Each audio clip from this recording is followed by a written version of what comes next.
Hi guys, this is Dr. Nida with Keys of Health. So COVID-19 has reached almost every part of the world. Half the world is under a lockdown right now, just to flatten the curve so people and medical facilities have a chance to fight this virus. At this point, it is extremely important that we play our part. There are two things we can do.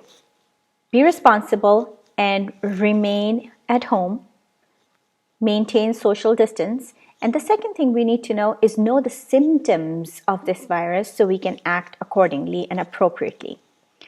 There are mixed reports of the symptoms of COVID-19. Some recently recovered individuals have reported symptoms like fever, chills and shivers, tingling feeling in hands or feet, sore throat.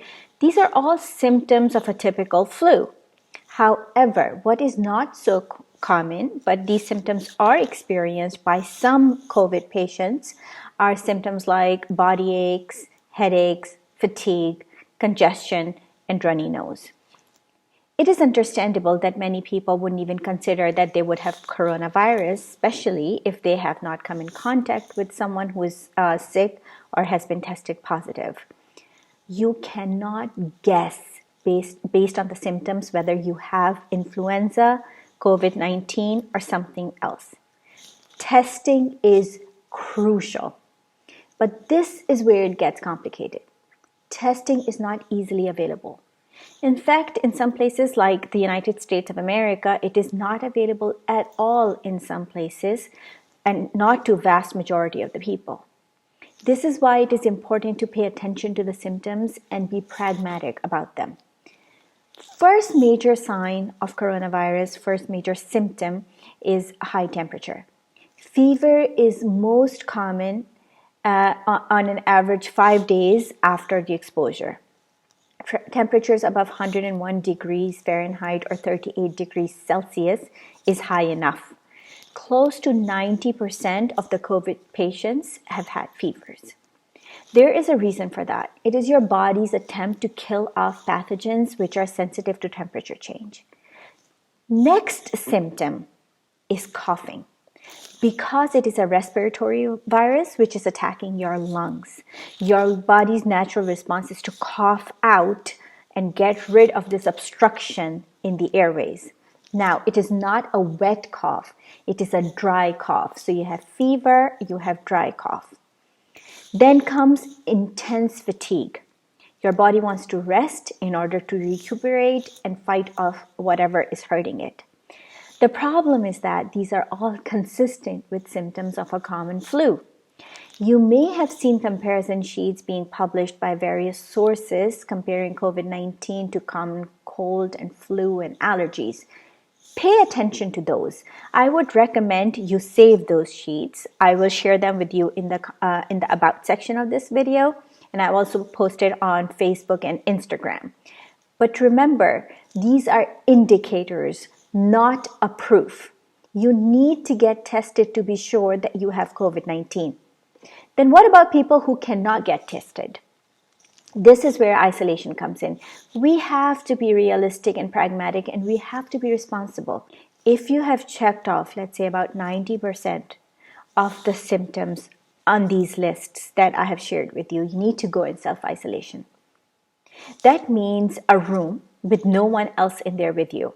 When you use the bathroom, disinfect it after yourself. No one shares your towel, your utensils are separated, and I suggest you don't come out into the living room and sit on the couch.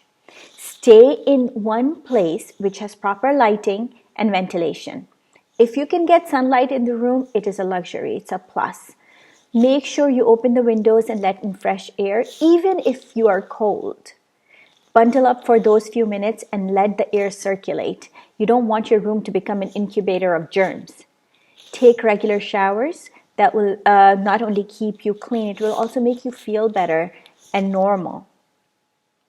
Change a set of clothes daily or every time you sweat from the fever. Make sure your clothes are washed separately from other people in the house and on maximum high temperature.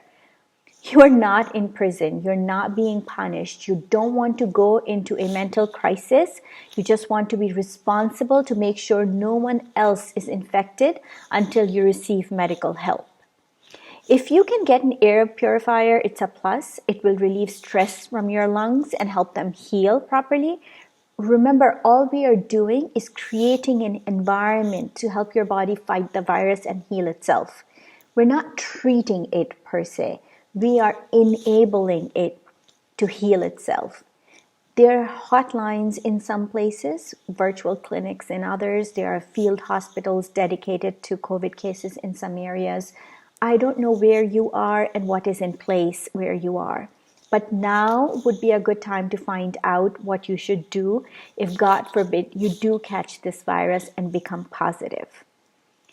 If during this time you develop breathing problems, please don't wait any longer. Put on protective gear like a mask, change into a fresh set of clothing, and go to the hospital. Remember, a vast majority of the people recover from COVID-19 without needing any medical intervention. During this time, drink plenty of fluids, especially warm drinks and water, and some fresh juices. But drink those juices at room temperature. Don't take any dairy products during this time. Dairy can cause inflammation, and it is best to avoid it in case of any possible infection in the body. Take light food like bone broth, chicken soup, or other light soups. Don't force yourself to eat, but make sure whatever you eat, it is nutritious and energizing for the body. Include honey, black seeds, ginger, garlic, onions in your diet. All of these have antimicrobial and immune boosting properties, which is what you need. Meditate, pray, listen to audiobooks, podcasts, whatever helps relax your mind and soul. Rest is half the medication. Please don't administer any drugs on your own. If you can't write out the fever, you can take fever-reducing meds to help bring down your fever if you can't tolerate it. Doctors are recommending taking paracetamol instead of ibuprofen. Panadol and Tylenol contain paracetamol, whereas Aleve, aspirin, and Advil belong to the ibuprofen family, so they should be avoided. This is not concrete knowledge, but at this time, it is better to be safe than sorry. Please be kind to your family and control your impulse to mingle with them if you suspect yourself to be COVID positive. If you develop breathing problems, don't remain in self-isolation anymore. Go to the hospital. If you have a COVID patient at home, please don't go outside for at least 14 days after the recovery to avoid spreading the infection in case you are a carrier. Remember, these advices are for a healthy individual. If you are immunocompromised, have underlying health conditions like diabetes or heart problems, you need to have those discussions with your doctors now so you know what is the right course of action for you. I am positive that if we all play our role, maintain social distancing, go into self-isolation if we have come in contact with people who were tested positive, or when we ourselves display symptoms, and follow proper guidelines, we will be able to fight it off and come out stronger. Please stay safe out there, take care of yourself, and take care of each other. Please subscribe to my channel and please help spread the word by sharing this video with your friends and family. I'll see you next time. Take care. Bye-bye.